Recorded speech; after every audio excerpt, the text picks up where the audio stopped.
Knowledge point YouTube চ্যানেলে তোমাদের স্বাগত। আজকের এই ভিডিওতে আমি আলোচনা করব ওয়েস্ট বেঙ্গল বোর্ডের ক্লাস 9-এর ইংলিশ টেক্সট বুকের লেসন 1-এর টেলস অফ ভোলার জ্ঞানপার এক্সারসাইজ 1, এক্সারসাইজ 2 এবং এক্সারসাইজ 3 নিয়ে। যারা প্রথমবার চ্যানেলে এসেছো তাদের জানিয়ে রাখি যে আমরা আমাদের এই চ্যানেলে ওয়েস্ট বেঙ্গল বোর্ডের ক্লাস 1 থেকে ক্লাস 10 পর্যন্ত ইংলিশ ও ম্যাথ ক্লাসগুলো ফ্রিতে করিয়ে রাখি। তাই তোমরা যারা প্রথমবার চ্যানেলে এসেছো তারা অবশ্যই চ্যানেলটিকে সাবস্ক্রাইব করে রেখে দিতে পারো। চলো শুরু করা যাক। দেখো এক্সারসাইজ 1-এ কী বলেছে, tick the correct answer from the given alternative. তোমাদেরকে সঠিক উত্তরগুলো নিচে টিক মারতে হবে যেগুলো অপশানে রয়েছে। দেখো 1 নম্বরে বলেছে in the bakul tree there live, বলছে বকুল যে গাছ রয়েছে সেই বকুল গাছে কারা বাস করতো। অপশান এতে রয়েছে দেখো ক্রোজ মানে হচ্ছে কাক, বিতে রয়েছে দেখো মাঙ্কিস মানে বান্দর, টাইগার্স মানে বাঘ, আর অপশান ডিতে রয়েছে স্প্যারোজ মানে হচ্ছে চড়ুই পাখি। তাহলে বকুল গাছে কোন জন্তুরা বাস করতো তোমার অপশান বিতে রয়েছে মাঙ্কিস, তাহলে অপশান বি হয়ে গেল রাইট আনসার। এরপরে দেখো 2 নম্বরে রয়েছে on the way back from the festival Bhola grandpa tightly held on to the two fingers of his. তাহলে বলছে উৎসব থেকে ফেরার পথে ভোলা দাদু চেপে ধরে রেখেছিল 2টি আঙুল তার। তাহলে অপশান এতে রয়েছে দেখো সোয়ান মানে পুত্র, অপশান বিতে রয়েছে কাজিন মানে হচ্ছে খুতুতো ভাই, অপশান সিতে রয়েছে দেখো গ্র্যান্ডসন মানে হচ্ছে তোমার নাতি, আর অপশান ডিতে রয়েছে নেফিউ মানে হচ্ছে ভাইপু। তাহলে ভোলা গ্র্যান্ডপা কার আঙুল ধরে রেখেছিল, সে ছিল গ্র্যান্ডসন। তাহলে অপশান সি হয়ে গেল রাইট অ্যান্সার। এরপরে দেখো 3 নম্বরে কি রয়েছে, দেখো গ্যাং অফ পাইরটস ওয়ার বারিং এ, বলছে একদল জলদস্যু পুঁতে রাখছিল একটি।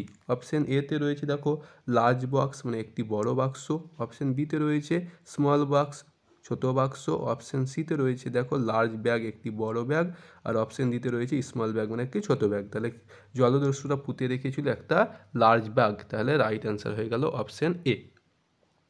এরপরে দেখো 4 নম্বরে কি রয়েছে, Bhola grandpa was returning from the. তাহলে ভোলা গ্র্যান্ডপা মানে ভোলা দাদু ফিরে আসছিলেন কোথা থেকে। দেখো অপশান এতে রয়েছে ইয়ারলি মার্কেট বাৎসরিক যে বাজার সেখান থেকে, মান্থলি মার্কেট মানে হচ্ছে মাসিক হাট, ডেলি মার্কেট মানে হচ্ছে প্রাত্যহিক হাট, আর উইকলি মার্কেট মানে হচ্ছে সাপ্তাহিক হাট। তাহলে রাইট অ্যান্সার হয়ে যাবে দেখো সাপ্তাহিক হাট, তাহলে অপশান ডি হয়ে গেল রাইট অ্যান্সার।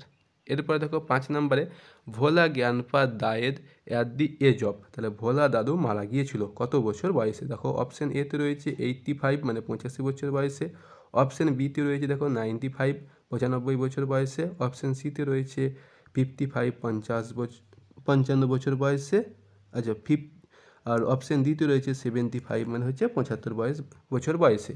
তাহলে ভোলা দাদু মারা গিয়েছিল তোমার 95 বছর বয়সে, তাহলে রাইট অ্যান্সার হয়ে গেল অপশান বি 95। এরপরে দেখো এক্সারসাইজ 2, দেখো বলেছে অ্যান্সার দি ফলোয়িং কোশ্চেন, নিচের কোশ্চেনগুলোর উত্তর দিতে বলেছে উইদিন 15 ওয়ার্ডস মোটামুটি 15টি শব্দের মধ্যে। দেখো অপশান কোশ্চেন এতে রয়েছে দেখো হু ডিড ভোলা জ্ঞানপা let out of a loud wail. তাহলে ভোলা দাদু কখন খুব জোরে আর্তনাদ করে উঠল। তাহলে অ্যান্সার দেখো কী হবে, when Bhola grandpa realise that he had lost his grandson. যখন ভোলা দাদু বুঝতে পারলেন যে তিনি তার নাতিকে হারিয়ে ফেলেছেন। He let out of a loud will, তিনি জোরে আর্তনাদ করে উঠলেন। এরপরে দেখো কোশ্চেন বিতে রয়েছে বলেছে where had the grandson found a cosy shelter. বলছে নাতি কোথায় আরামদায়ক আশ্রয় পেয়েছিল। তাহলে দেখো অ্যান্সার দেখো the grandson found a cosy shelter under a cow's belly. বলছে নাতিটি একটি গাভীর পেটের তলায় আরামদায়ক আশ্রয় পেয়েছিল। এবার দেখো কোশ্চেন সিতে কী রয়েছে বলেছে what request did Bhola grandpa make to the first man he saw on the Mount. যে লোকটিকে ভোলা দাদু ঢিলার ওপর প্রথম দেখেছিল তাকে তিনি কি অনুরোধ করেছিলেন। তাহলে অ্যান্সার কী হবে দেখো Bhola grandpa requested the first man he saw on the mount to give some water to drink. মানে দেখো, যে লোকটিকে ভোলা দাদু টিলার ওপর প্রথম দেখেছিলেন তাকে তিনি একটু পানীয় জল দেবার জন্য অনুরোধ করেছিলেন। এরপর দেখো কোশ্চেন ডিতে কী রয়েছে, বলেছে how old was Bhola grandfather's wife when he died. বলছে যখন ভোলা দাদু মারা গেলেন তখন তার স্ত্রীর বয়স কত ছিল। তাহলে অ্যান্সার দেখো, Bhola grandpa's wife was 80 years old when Bhola grandpa died. যে ভোলা দাদু যখন মারা যান তখন তার স্ত্রীর বয়স ছিল 80 বছর।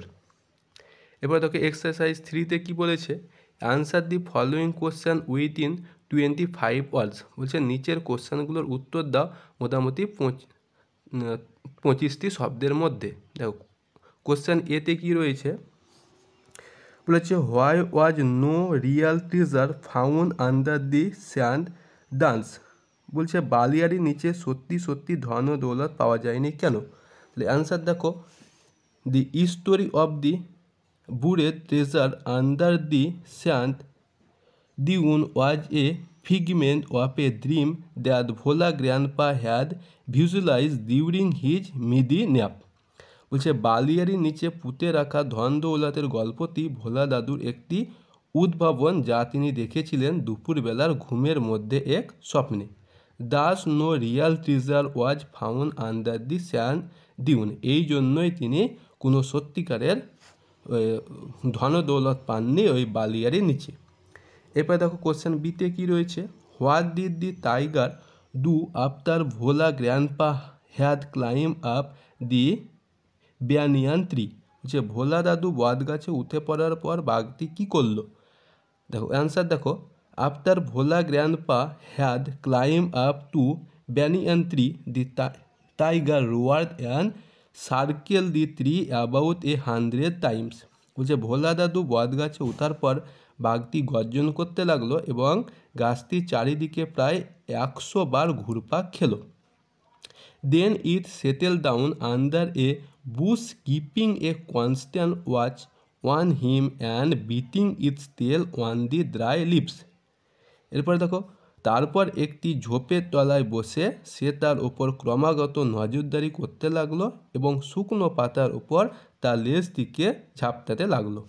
এরপর দেখো কোশ্চেন সি কী বলেছে, দেখো what was the reason of Bhola grandpa's death according to his wife. যে ভোলা দাদুর স্ত্রীর মতে ভোলা দাদুর মৃত্যুর কারণ কি। তাহলে দেখো answer, according to the Bhola grandpa's wife. বলছে ভোলা দাদুর স্ত্রীর মতে Bhola grandpa had died. Bhola দাদু মারা গিয়েছিল কারণ he must have forgotten to breathe. কারণ সে হয়তো অবশ্যই শ্বাস নিতে ভুলে গেছে। It is a indeed a very humorous reason. এটি সত্যি একটি খুব কৌতুকজনক কারণ। তাহলে এই ছিল তোমাদের ক্লাস 9-এর ভোলা টেলস অফ ভোলা গ্র্যান্ডপায়ের এক্সারসাইজ 1, এক্সারসাইজ 2 ও এক্সারসাইজ 3-এর সলিউশন। ভিডিওটি ভালো লাগলে অবশ্যই ভিডিওটিকে লাইক করবে আর চ্যানেলে প্রথমবার ভিজিট করলে অবশ্যই চ্যানেলটিকে সাবস্ক্রাইব করবে।